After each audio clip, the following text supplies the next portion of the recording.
Premierul Ungariei, Viktor Orban, cel mai bun prieten al lui Vladimir Putin în Europa, se mândrește cu un stil de viață modest.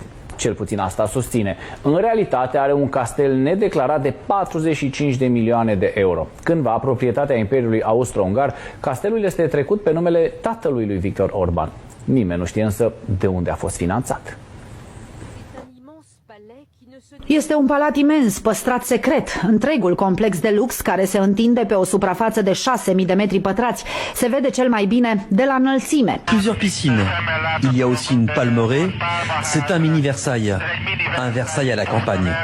Domeniul, unul impunător, are un tunel și garaj subteran, o bibliotecă gigantică și o imensă sală de festivități. Castelul a fost achiziționat cu 15 milioane de euro, iar pentru restaurare s-au cheltuit încă 30 de milioane de euro. Nimeni nu știe cum a fost finanțat. Pour ce genre de scandale, dans une démocratie normale, le gouvernement tomberait. Oficial, liderul de la Budapesta are o avere estimată undeva